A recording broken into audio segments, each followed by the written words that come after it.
Nós precisamos conhecer a Deus. E esta não é uma questão opcional. É crucial, é necessário, é fundamental. É uma questão de vida ou de morte. Só que na Bíblia, nós encontramos algumas declarações interessantes. E algumas delas mostram a impossibilidade de nós conhecermos a Deus. Falando com Jó, por exemplo, Deus diz a Jó o seguinte, Jó 11:7: porventura alcançarás os caminhos de Deus, ou chegarás à perfeição do Todo-Poderoso? Jó 11:7. Olha a pergunta. Porventura, Jó, você pode conhecer os caminhos do Todo-Poderoso? A maneira como a pergunta foi construída subentende e exige uma resposta negativa. Não. Porventura podes tu? Não. Não posso. Isaías transcreveu as palavras de Deus, que diz o seguinte, Isaías 55, 8 e 9. Os meus pensamentos, o que diz lá? Não são os vossos pensamentos, nem os meus caminhos são os vossos caminhos. Assim como o céu está distante da terra, os meus caminhos são mais altos do que os caminhos de vocês, e os meus pensamentos muito mais elevados. Paulo afirma em 1 Coríntios 2:11: as coisas do homem o homem entende, mas as de Deus, somente Deus.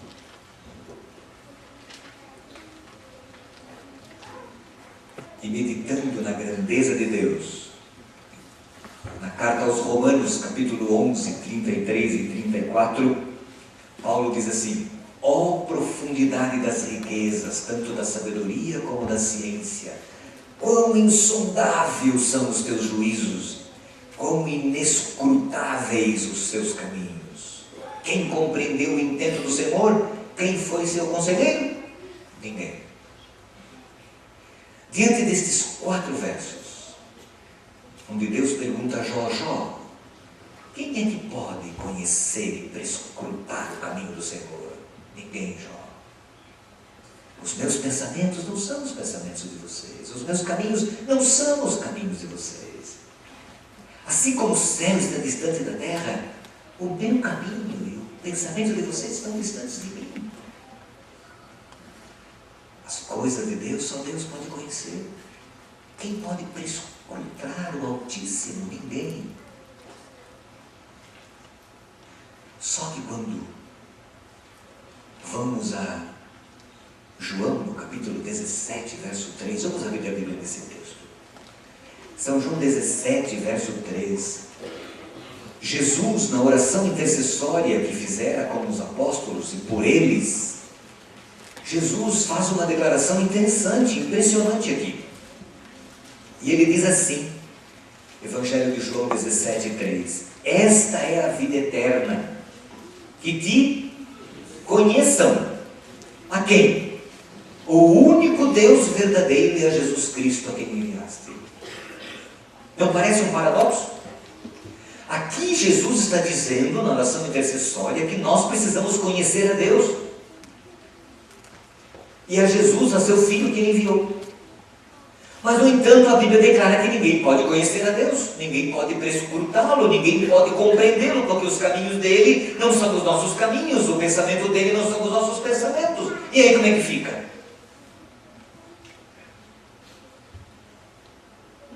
Conhecer a Deus é fundamental, é crucial, se é que queremos ter vida eterna. Não teremos vida eterna sem conhecer a Deus. Talvez poderíamos resolver isso em cima do conceito dos níveis de conhecimento. Eu acho que seria uma boa alternativa. Mas eu encontrei outra, embora essa também se encaixe. Há uma experiência na Bíblia de Jesus com seus discípulos um dia. E há uma frase de Jesus nesse contexto que ajuda a gente a entender isso. Como é que Deus não pode ser conhecido, mas ao mesmo tempo precisamos conhecê-lo para ter vida eterna? Como? Vamos a Mateus, no capítulo 16. Mateus, capítulo 16, verso 13 a 17. Mateus 13, 16 a 17.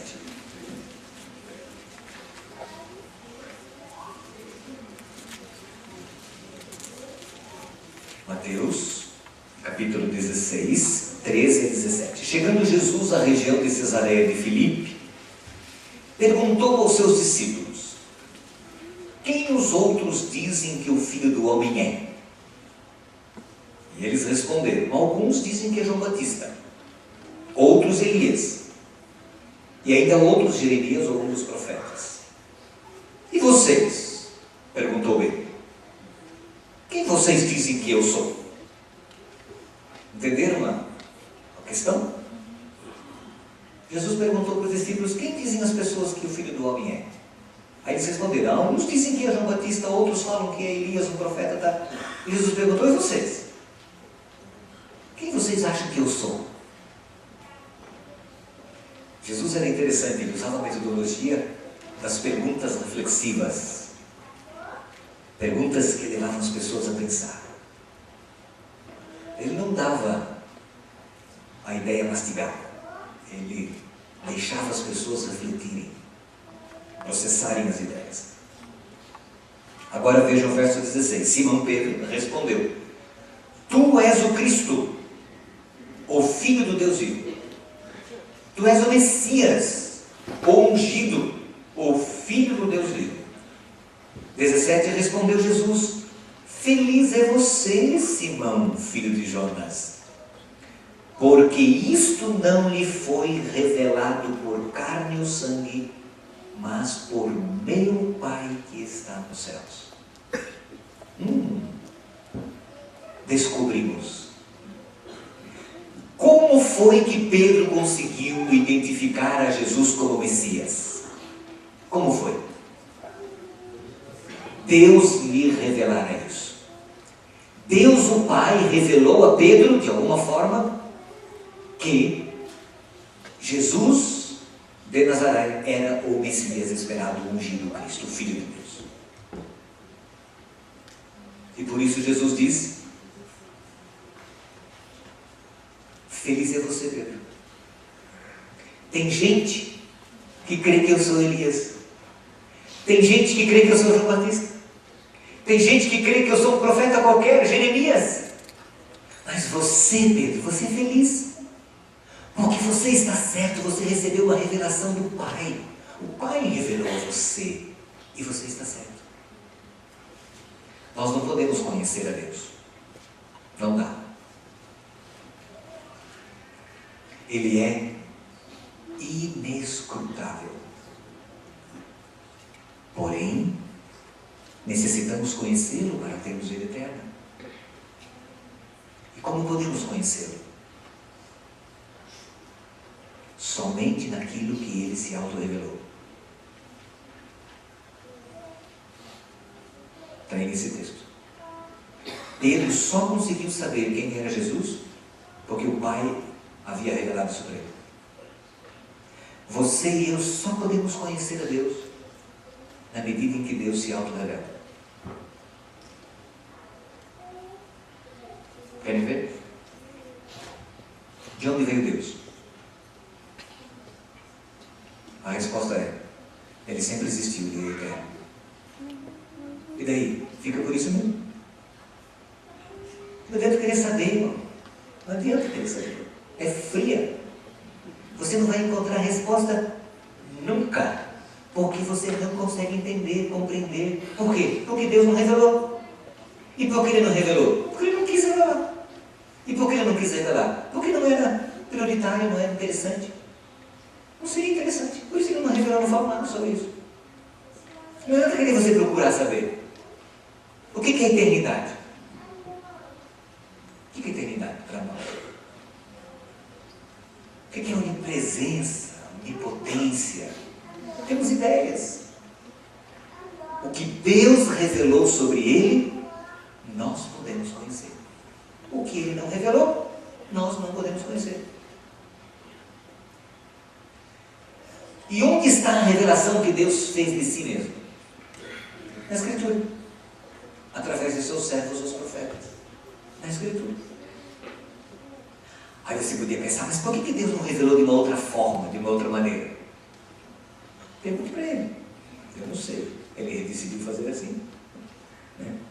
Não, por que ele não me aparece? Alguém se falou assim, ai, se Deus me aparecesse e dissesse para mim assim, faça isso, ai que bom que seria. Ilusão, sabia?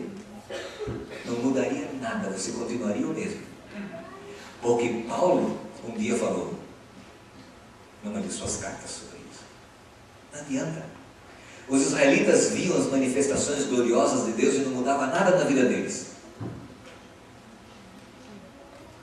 E naquela parábola que um dia eu quero estudar com vocês, porque ela é muito interessante, do homem rico e do Lázaro, naquela parábola Jesus diz assim, porque naquele contexto da parábola, os mortos falam lá, embora o morto não fala, mas na parábola eles falam, porque é uma parábola, é uma alegoria. É muito interessante estudar essa parábola no contexto em que ela foi contada. Aí, diz assim, por favor, vai lá e fale para os meus irmãos, fale para eles que eles se convertam, para que eles não venham para cá. Aí Jesus termina a parábola dizendo assim, tem Moisés e os profetas, ouçam-nos, porque se não ouvirem Moisés e os profetas, não ouvirão, mesmo que alguém dos mortos ressuscite. Não adianta. Deus decidiu revelar-se a você e a mim através da palavra. Claro, existe a revelação natural, na natureza, etc. É uma revelação subjetiva, mas a objetividade da revelação está na palavra através dos seus servos, os profetas. E ali nós podemos conhecer a Deus do jeito que Ele se revelou. Fora disso, é conjectura, anátema, não funciona. Eu fico assim, intrigado com algumas pessoas que procuram chifre em cabeça de cavalo. Já viram gente que procura chifre em cabeça de cavalo? Eles querem conhecer Deus, eles querem pesquisar sobre Deus nas suas buscas, etc. E eles não conseguem resolver os seus problemas. É como os americanos, né? Os estudiosos aí do espaço sideral. Investem milhões de dólares em pesquisa espacial e não conseguem resolver os problemas da humanidade, né? De fome, de miséria, uma série de problemas. Então nós, os seres humanos, não conseguimos entender coisas do nosso dia a dia, da nossa vida, do nosso métier, e queremos conhecer a Deus. Por exemplo, quer ver? A gente não entende o nosso DNA, o nosso código genético de vida, de estrutura de vida, nós não conseguimos entender. Nem os especialistas em genética entendem, imagine nós, coitadinhos de nós. A gente não entende isso. A gente não entende como é que um aparelho de televisão capta a imagem via satélite. Não entende, tem noção. Uma noção superficial, a não ser um outro especialista que consegue. A gente não entende. Esses dias alguém falou, olhando para um forno de micro-ondas, falou assim, como é que esse negócio cozinha que não tem fogo aí dentro? É verdade, não é para me intrigar mesmo? Não tem fogo. Pela lógica não tinha que ter fogo? Sim, mas não tem fogo. O que cozinha? O que esquenta? O que faz com que as moléculas, sabe? Micro-ondas, uma onda pequenininha, mas que onda é essa? Nós temos dificuldade de entender essas coisas do dia a dia, da nossa vida, da nossa realidade. E alguns querem conhecer a Deus. na sua plenitude. E aí, como não consegue, prefere negá-lo. Por exemplo, quando você vai à Bíblia, você vê claramente, Deus se revela claramente, sendo 3 pessoas. Está lá na Bíblia. Só não enxerga e não quer. Está lá. O Pai, o Filho e o Espírito Santo. No batismo de Jesus, Jesus estava sendo batizado, o Pai falou e o Espírito Santo se manifestou em forma de pomba. Pronto, 3 pessoas. Na fórmula batismal. Ide e batizai em nome do Pai, do Filho e do Espírito Santo. 3 pessoas. Pronto, está ali, está ali. Só não enxerga e não quer. Aí Paulo diz assim, na bênção do apóstolo, que o amor de Deus, a graça de Jesus Cristo e a comunhão do Espírito Santo seja com vocês. 3 pessoas, está claro. Só não detalhes. O Deus, o ser da divindade, que ficou no céu, no plano da salvação, recebeu o nome de Pai. Para quê? Para que nós pudéssemos compreender. Porque a coisa mais próxima de nós é esse relacionamento familiar. O que veio à Terra, assumiu a natureza humana, recebeu o nome de Filho.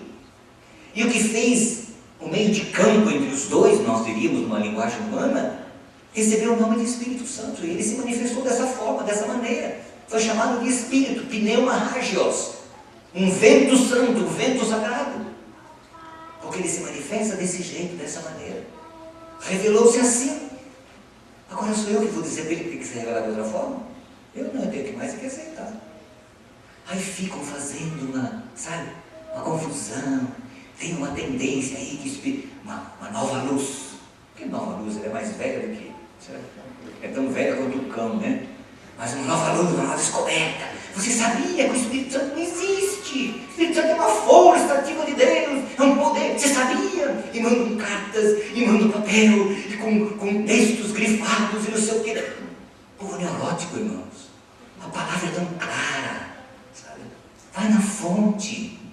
Vai lá, bebe na fonte primária. E aí vira essa confusão, essa Babilônia, esse rolo, né? E não é só na área do Espírito Santo, não, é outras áreas da vida cristã, né? E aí é uma confusão, sabe? É uma confusão religiosa, as pessoas não sabem nada, não sabem para que caminho seguir, para que direção seguir. Fala a palavra, estuda a palavra. Vem um, diz uma coisa, a pessoa, vai para lá. Aí ela chega aqui, não é nada daquilo. Aí vem outro, fala, ela vai para cá. Aí Paulo diz assim, folha seca, levado por todo o vento de doutrina, porque não tem solidez, não conhece por si mesmo, não estuda, não conhece.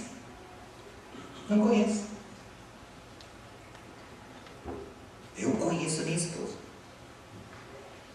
Se vierem falar alguma coisa dela de mim, eu conheço. Porque eu conheço, eu sei. Eu conheço. Adão e Eva não conheciam a Deus lá no Éden. Que pena. Porque veio uma cobra e começou a falar com eles. Uma cobra, imagina uma cobra falando. E a cobra falou assim, ele começou, né? Sabe, não mudou. Você viu? Quer dizer que vocês não podem comer de nenhuma árvore daqui? Quer dizer que... Não, disse, nós podemos comer. Só dessa que não. Porque no dia que nós comemos, Deus disse que nós íamos morrer. Que nada, vocês não vão morrer. Porque Deus não quer que vocês sejam sábios, que vocês sejam intelectuais, conhecedores. É isso. A essência do pecado é essa. É isso, é? Não sabia. E aí vem, e acabou. E você conhece isso. Preferiram acreditar na palavra de uma cobra, que nunca tinham visto, que não sabia de onde era, de onde tinha vindo, a acreditar na palavra de Deus. Hoje é a mesma coisa. Está aí a palavra, clara, explícita, e tem gente que prefere crer na palavra de uma cobra, está cheio de cobra aí, de cobra, de urubu, não sei do que, um monte de coisa ruim por aí, certo? E a ver acreditar na palavra, está aqui, é o Senhor que está falando, está aqui dito. Não, mas não é bem assim, porque porque papá, fica naquela confusão. Irmãos, eu tenho dificuldade de entender isso. Talvez eu não sei, você talvez também. Um dia, nosso Senhor Jesus Cristo, nosso Deus, estava comendo com seus discípulos. Era o último sermão de despedida. Logo depois ele morreu. E em seguida foi ao céu. E ali Jesus falou uma coisa para eles que me ajuda a entender o Espírito Santo. Eu já falei esses dias um pouquinho, eu quero descer um pouquinho mais sobre isso. E é tão claro, irmãos, é tão claro, é tão lindo, é tão puro, é tão bonito a maneira como Jesus revelou o Espírito de Deus. O Espírito Santo, que às vezes é chamado de Espírito de Cristo, é chamado de Espírito Santo, é chamado de Espírito de Deus. Depende do contexto como Jesus é chamado de tantos nomes, para poder entender a plenitude. Vamos ao Evangelho de João, no capítulo 14. Dê uma olhadinha aqui, no Evangelho de João, no capítulo 14.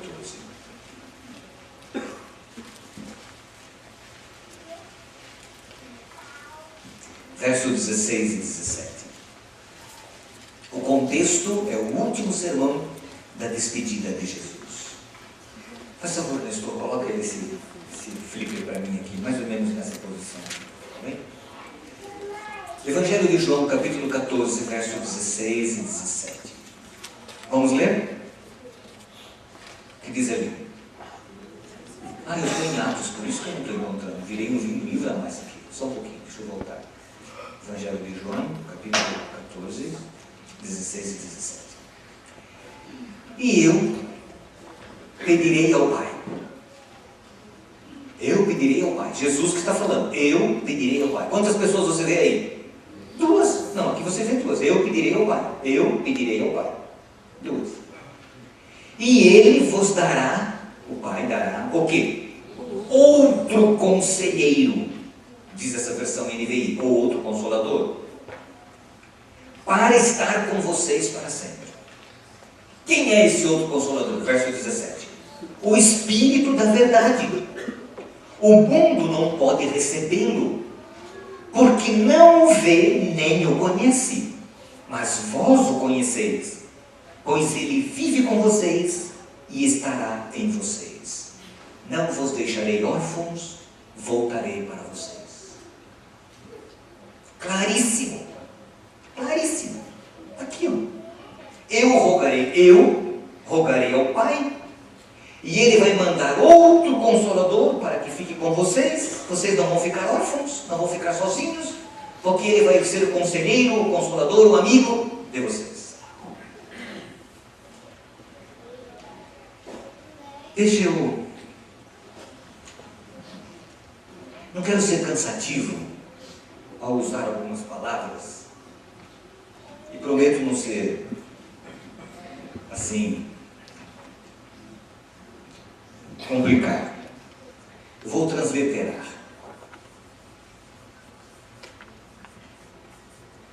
A palavra grega traduzida, dá para ver lá atrás? Dá para ver? Alguns têm que ir no oculista, né? Então... Bom, olha, a palavra grega traduzida por consolador, conselheiro, é paracleto, paracleton, paracletos, paracletê, depende da colocação da palavra. Olha essa palavra aqui. Ela é formada por uma preposição, para, e por um verbo. O verbo kaleo, kleto, kleton, kletos, não kaleo vou chamar, mas de lançar, verbo lançar.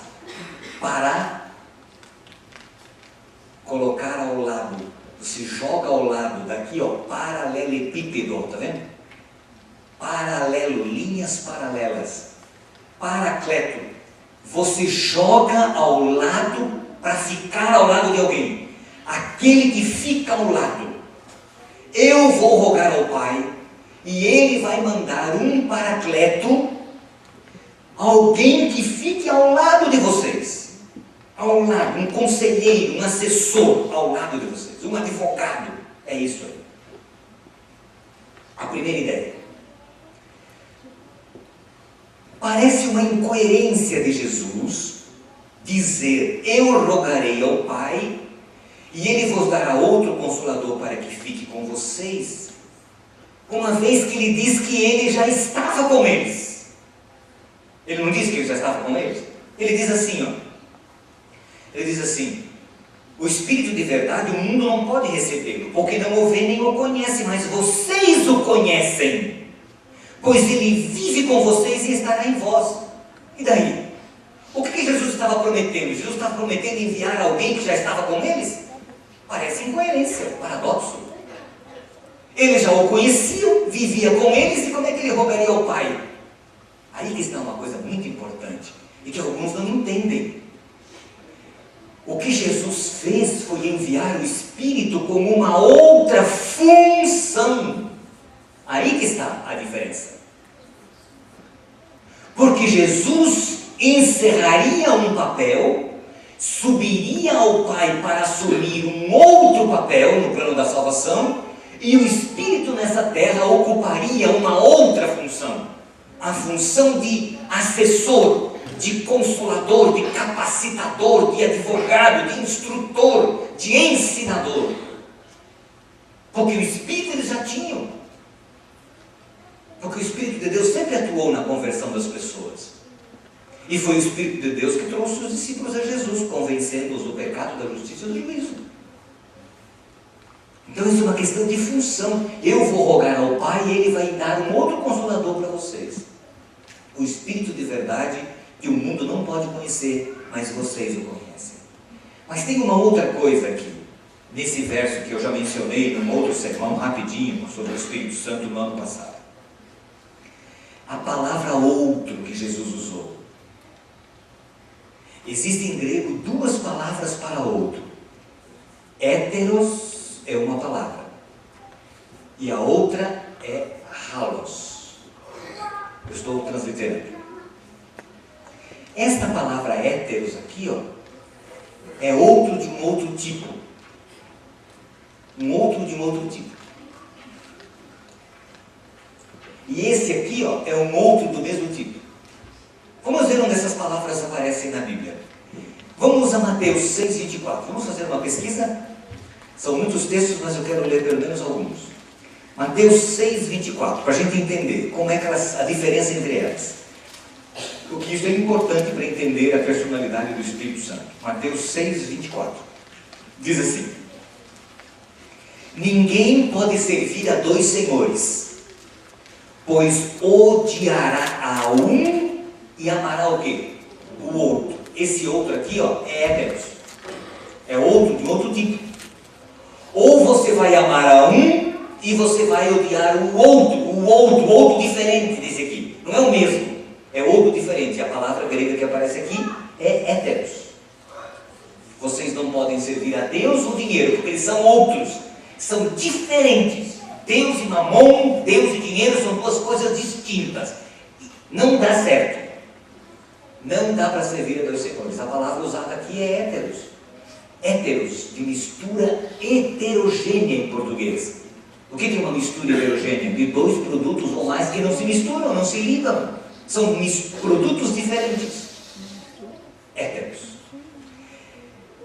Veja Mateus 21, 28 a 32. Ainda nós estamos em Mateus. Sabe a parábola daquele filho? Aquele filho que disse que ia, não foi, o outro que acabou indo, disse que não ia e foi? Aqui, 28, diz assim, Mateus 21, 28. O que acham? Havia um homem que tinha 2 filhos. Chegando ao primeiro disse: filho, vá trabalhar hoje na vinha. E esse respondeu: não quero. Mas depois mudou a ideia e foi. O pai chegou ao outro filho, héteros, um filho diferente do primeiro, ao outro filho, usa a expressão héteros, um filho diferente, e disse a mesma coisa, e ele respondeu: sim, Senhor, mas não foi. Então, para mostrar na parábola que os filhos eram diferentes entre si, o outro usado foi héteros, um outro diferente, um filho diferente do primeiro. Depois tem Lucas 5, verso 7. Então fizeram sinais a seus companheiros no outro barco, outro barco, Héteros, um barco diferente. Era um outro barco, não era o mesmo barco. Era um barco diferente do primeiro também. Um outro barco. Mateus 10, 23. Quando forem perseguidos num lugar, fujam para o outro. Quando vocês forem perseguidos numa cidade, fujam para outra. Uma cidade diferente. Héteros, uma outra cidade. Não igual a essa, uma outra cidade diferente. Então veja, qual das duas palavras Jesus usou? Outro Consolador. Ele usou halos, que é um outro do mesmo tipo, da mesma espécie. Quer ver o uso da palavra halos na Bíblia? Olha aqui, Mateus 12, 13. Veja lá, Mateus 12, 13. Mateus 12, verso 13. A cura daquele homem que tinha a mão paralítica. Está escrito assim: então ele disse ao homem: estenda a mão. E ele a estendeu e ela foi restaurada e ficou boa como quem? Como a outra. Que outra? Halos ou héteros? Halos. Igualzinha a outra. Igualzinha a mão ficou perfeita, igualzinha a outra. Ele tinha a mão mirrada. Jesus curou e diz que a mão ficou igual a outra. Aqui não aparece héteros. Aqui aparece halos. Outro do mesmo tipo. Outro igual ao anterior. Mateus 13. Isso é interessante aqui. Mateus 13, quer ver? 3 a 9, a parábola do semeador. Naquele mesmo dia, verso 3. Jesus falou muitas coisas por parábolas, dizendo: o semeador saiu a semear. Enquanto lançava a semente, parte dela caiu à beira do caminho, e as aves a vieram e a comeram. Agora, parte dela caiu em terreno pedregoso, onde não havia muita terra, e logo brotou, porque a terra não era profunda. Mas quando saiu o sol, as plantas se queimaram e secaram, porque não tinha raiz. Verso 7. Outra parte caiu entre espinhos que cresceram e sufocaram as plantas. Outra ainda caiu em boa terra, deu boa colheita, a 100, 60, 30 por 1. Aquele que tem ouvidos para ouvir, ouça. Isso aqui é fantástico. A palavra grega usada aqui é halos. Então, saiu um homem a semear. Ele tinha um bornel cheio de semente. Então ele jogou um pouco de semente. Caiu no caminho. Outra parte da semente caiu no meio de pedra. Outra parte da semente no meio de espinho. Outra parte na terra boa. Essa outra parte é sempre halos, porque a semente é a mesma, a semente do mesmo saco. Entende? Não é uma semente diferente.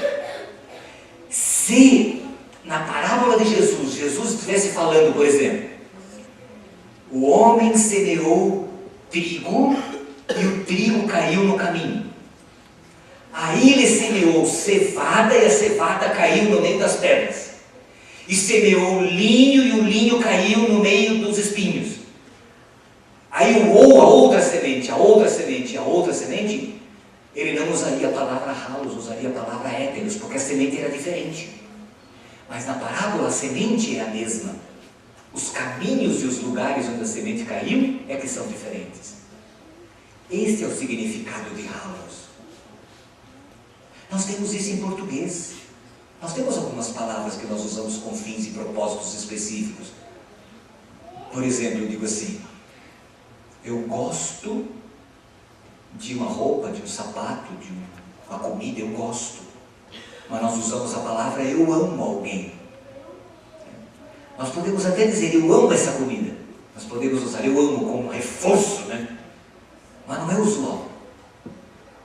Então, dependendo de como nós usamos as palavras, elas dão um significado próprio e um sentido próprio. E aqueles que trabalham com leis, os advogados aí é que sabem o poder das palavras dentro de um contexto ou fora de um contexto no qual elas estão inseridas, né? Paulo diz em 1 Coríntios 9, 27: esburro o meu corpo e faço dele meu escravo, para que depois de ter pregado aos outros, eu mesmo não venha a ser reprovado. Pregado aos outros, ele usa halos, outros que nem eu. Eu prego para outros que nem eu. Os outros são que nem eu. Eu prego para eles, mas eu esmurro o meu corpo para que eu não me perca como eles. E assim por diante. Vamos voltar a São João 14, verso 16 e 17. Eu rogarei ao Pai, e Ele vos dará outro conselheiro, outro paraquetos, halos paracletos. Aqui na realidade seria halon paracleton, aqui na frase, né? Não importa, halon paracleton seria um conselheiro igual a mim, igual eu. Vocês não vão ficar órfãos, vocês não vão ficar sozinhos, porque eu vou rogar ao Pai e Ele vai enviar um outro conselheiro, um outro consolador, um outro Deus que fique com vocês, um igualzinho a mim. E Ele é o Espírito de verdade, não é de mentira. E quer ver alguma outra coisa aqui? Aqui no meu estudo, depois se alguém quiser uma cópia eu posso dar, está bem direitinho. Eu apresento os textos bíblicos onde aparece essa expressão no Novo Testamento, porque só João que usa essa expressão.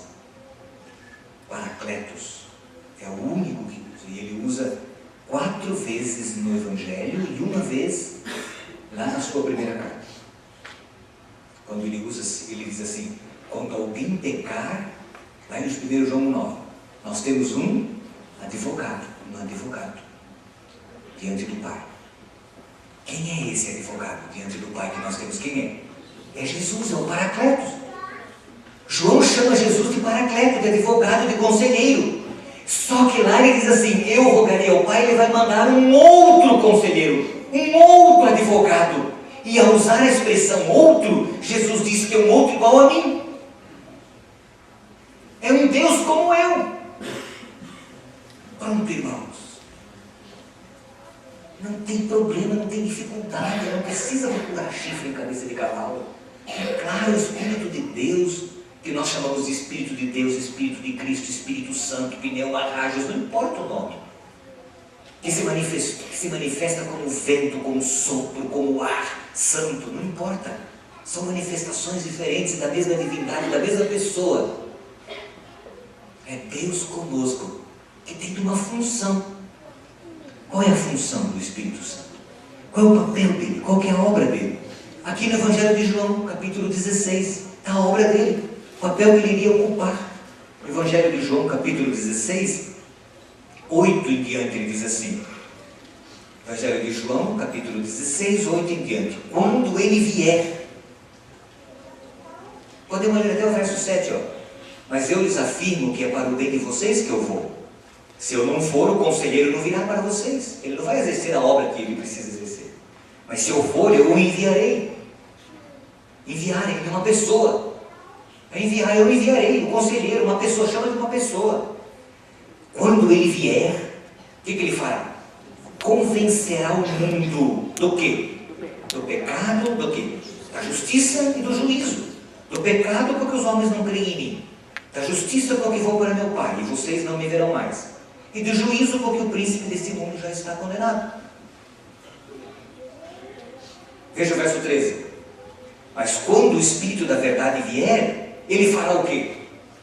Os guiará em toda a verdade. Não falará de si mesmo, falará apenas o que ouvir. E lhes anunciará o que está por vir. Ele me glorificará, porque receberá do que é meu e o tornará conhecido a vocês. Tudo que pertence ao Pai é meu. Por isso eu disse que o Espírito receberá do que é meu e o tornará conhecido a vocês.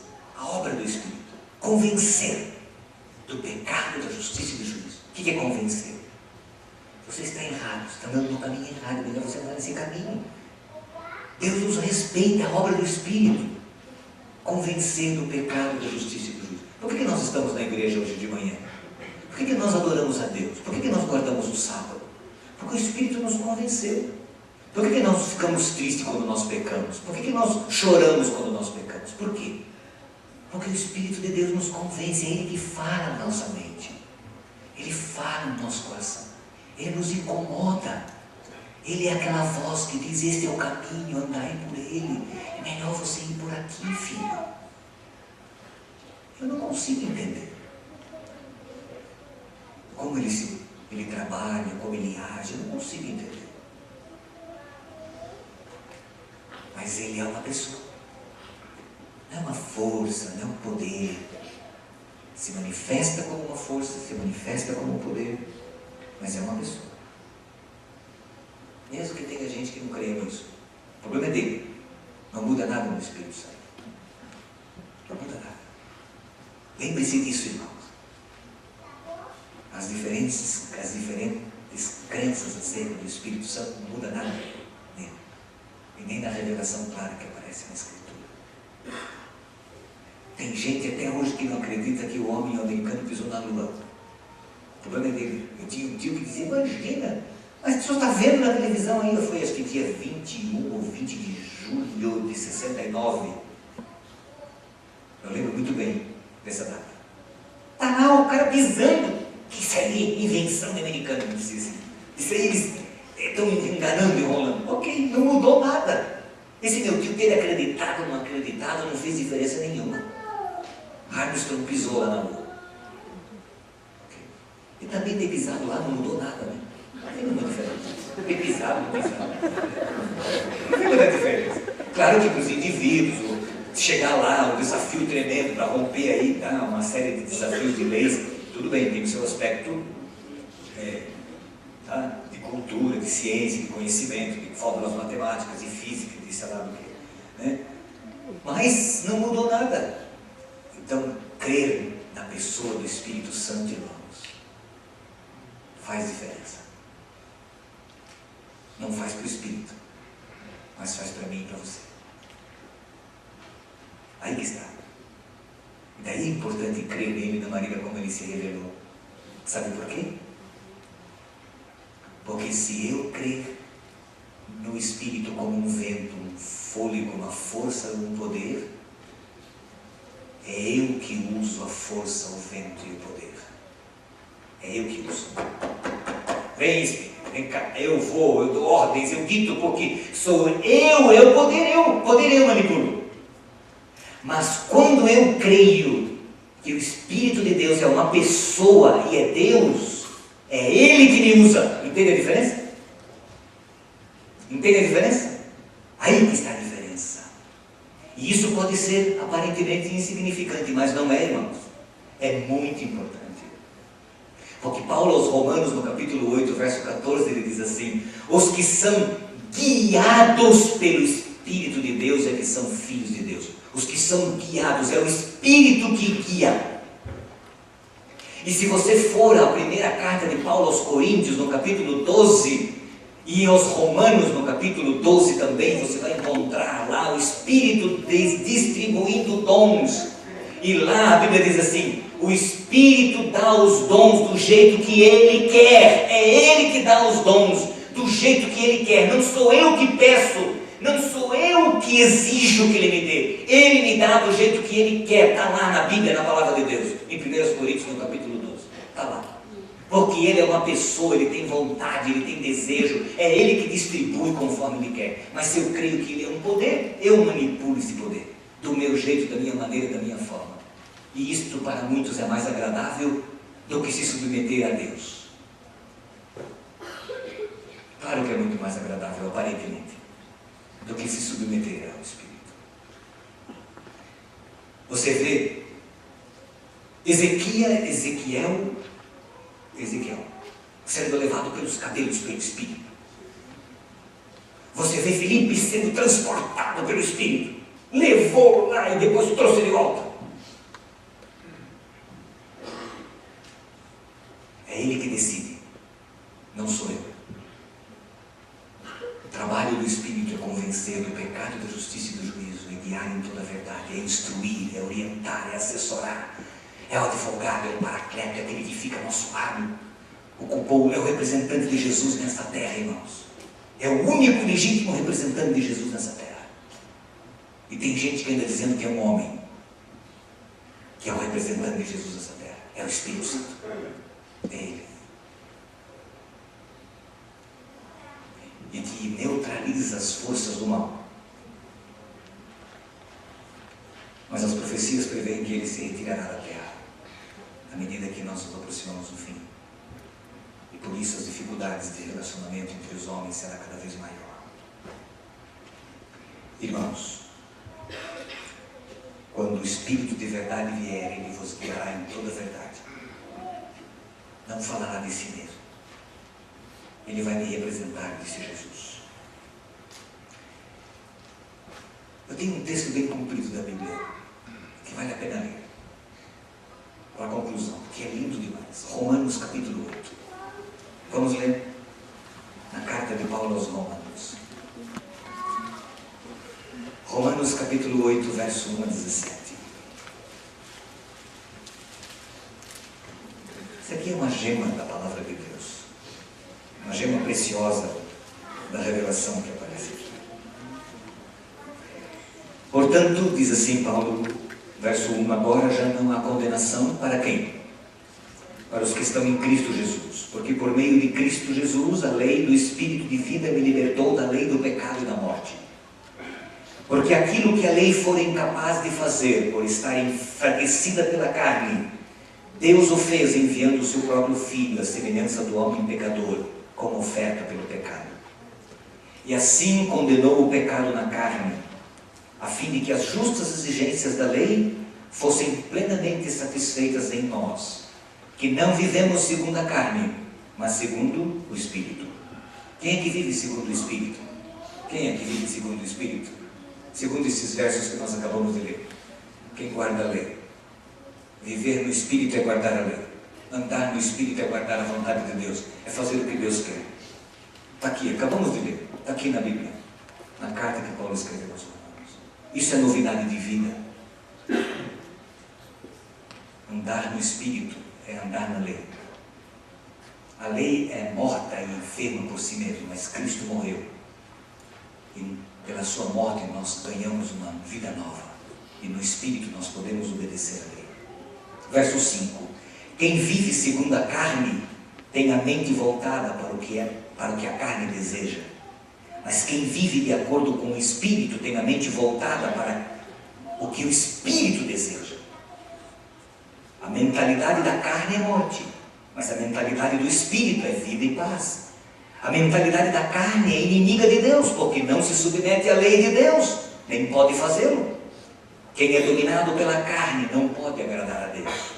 Entretanto, vocês não estão sob o domínio da carne, mas do Espírito, se de fato o Espírito de Deus habita em vós, em vocês. Se alguém não tem o Espírito de Cristo, não pertence a Cristo.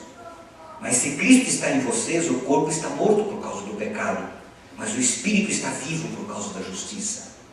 Se o Espírito daquele que ressuscitou Jesus dentre os mortos habita em vocês, aquele que ressuscitou a Cristo dentre os mortos também dará vida a seus corpos mortais por meio do seu Espírito que habita em vocês. Portanto, irmãos, estamos em dívida, não para com a carne, para vivermos segundo a ela. Pois se vocês viverem de acordo com a carne, morrerão. Mas se pelo Espírito fizerem morrer, nós somos naturalmente maus, todos nós. Nós nascemos com uma natureza má, corrupta, carnal, que a Bíblia fala de carnal. Está bem? Todos nós. Essa é a natureza natural do homem. Quando aceitamos a Cristo como nosso Salvador, nós ganhamos uma natureza espiritual, uma nova natureza, uma nova maneira de pensar, de agir, de refletir, que Deus implanta dentro de nós. Isso é uma maneira didática de falar de algo que é bem subjetivo, tá bem? Só que ocorre uma coisa interessante. Nós ganhamos uma natureza espiritual, mas não perdemos a natural. Ok? Nós continuamos sendo nós mesmos. Nós continuamos tendo propensões para o pecado, desejo de pecar, vontade de pecar. Ok? Essa coisa ruim que nos atrapalha, que dá tanta raiva em nós. Pelo menos em mim dá. E eu acho que em você também. Né? Aí, qual é o nosso grande problema? O problema é que nós nunca permitimos que o Espírito de Deus faça a obra que Ele quer fazer. Eu gostava de ilustrar com os meus alunos assim. Ilustração, tá? Por exemplo, tem uma casa toda arrebentada, quebrada, janela quebrada, teto quebrado, piso arrebentado, tudo estourado. É a sua casa, você mora ali. É a sua natureza, é a sua vida, tá bom? Um dia, você recebe, alguém bate a porta, você abre a porta e é Cristo. E Ele quer entrar e você diz, entra. Deus entra na sua vida, na sua casa. Não tem cadeira para Ele sentar, o sofá está com as molas tudo arrebentadas, sabe? Os buracos, teto caindo água, mofo, uma confusão. Imagine essa casa. É a sua e a minha casa. Aí Ele entra, daquele jeito. Ele não diz assim, ó, vou fazer uma reforma depois eu entro. Não. Ele entra daquele jeito. Vinde a mim, do jeito que você está, né? Não muda nada. Só que quando Ele entra na nossa vida e nós o aceitamos como nosso Deus, nosso Senhor, nosso Salvador, Ele começa a fazer uma transformação, uma alteração. De dentro para onde? De dentro para fora. A primeira parte é justificação e essa segunda é santificação. Exatamente. Esses são os nomes técnicos, né? Então Ele entra e começa a fazer uma obra dentro de nós. Tá bem? Começa a mudar nossos hábitos, gostos, preferências, né? Vai mudando aquelas coisas. Então vamos supor, vamos à ilustração de novo. Ele diz assim, Jorge, você não acha que a gente podia dar uma melhorada nesse piso aqui? Vamos trocar esse piso e colocar em um capé de madeira, acho que fica mais bonito do que esse buraqueiro aqui. Ah, tá bom, Espírito Santo de Deus, Senhor, vamos fazer isso. Mas eu não tenho dinheiro, não, deixa comigo. E Ele resolve tudo, põe muda o piso, tá? Ficou lindo o piso, né? Sabe aqueles pisos branco, bonito, assim, lindo, né? Aí Ele diz assim, ficou lindo o piso, não ficou? Na ilustração, tá? Na parábola. Agora você não acha que essas paredes estão muito estouradas? Vamos mudar isso aqui. Ah, é verdade, vamos mudar a parede. Aí muda a parede. Agora o piso está consertado, a parede está linda. Aí Ele diz assim, e agora o teto? Aí você diz assim, ah, Deus, até que eu gosto de uma sabinha que pinga aí na minha cabeça. Deixa, não deixa agora não, deixa assim, deixa. Agora não, entendeu? E Ele respeita, Deus nos respeita. E Ele tem paciência conosco. E aí nós vamos vivendo essa vida espiritual que poderíamos avançar no crescimento, na nossa experiência com Cristo, com Deus, na obra do Espírito Santo, mas às vezes ela fica meio estagnada, meio parada. Às vezes a gente cresce até um ponto e para. Ou às vezes retrocede. Aonde que eu fiz uma ilustração? Foi na casa do, acho que do Marcelo, que eu fiz a escadinha, né? Quinta-feira, na escadinha. Às vezes nós estamos lá em cima no degrau, daqui a pouco nós estamos cá embaixo, depois a gente sobe, entendeu? E é por isso que numa igreja como nós, assim, ó, nós temos que ser pacientes uns com os outros. Por quê? Porque uns desenvolveram-se e cresceram um pouquinho mais, outros ainda não, entendeu? Entendeu? Outros ainda, há pessoas que valorizam tanto, né? Por exemplo, gostam tanto de uma joia, essa joia que eu ganhei. Ai, ela é tão linda, ela é tão preciosa, ai, que coisa linda. Ah, Senhor, eu não posso ficar sem ela. Entendeu? Oh, e Deus, ok? Aí quando é um belo dia, aquela pessoa diz, ah, você não tem mais amor para mim. Sabe, Cristo é tão maravilhoso, tão grande. Ah, isso aí para mim? Ah, ok, pronto. Sabe? Tem gente que ainda, né, aceita Cristo e ainda... Ai, um vinhozinho todo dia, é tão gostosinho, é só um golinho, é só um traguinho, entendeu? E vai lá, um vinhozinho, uma bebidinha, uma pinguinha, sei lá, sabe? E ainda vai, sabe? Aí de repente um dia, Cristo fala, ele cai na real, sabe? Cai sobre a pedra, e aí, mas pra quê? Isso não me faz bem, isso, sabe? Há outras coisas mais valor. Então, Flávia, essa luta, sabe? E aí o Espírito vai vivendo em nós, e ele vai nos convencendo do pecado, da justiça e do juízo. Às vezes eu digo para ele nas minhas orações: Espírito Santo, o Senhor é Deus, pega no meu pé, dá um tranco na minha cabeça, sabe? Porque às vezes eu sou muito lento, Senhor, mas ele trabalha assim, eu não entendo. Ele respeita, é diferente do diabo. O diabo, ele vai dando os pontapé, arrebenta a porta, entra e vai, sabe? O Espírito Santo não, Deus, ele respeita o nosso desejo, a nossa, sabe? Ele tem paciência conosco, sabe? Longânimo, misericordioso, compassivo, tardio em irar-se, benigno. Dá para entender isso, irmãos? E aí nós vamos crescendo, sabe? Nem sei se expliquei ou se confundi mais a cabeça. Mas é essa natureza, essa luta entre o velho homem e o novo homem. Só terminar a ideia.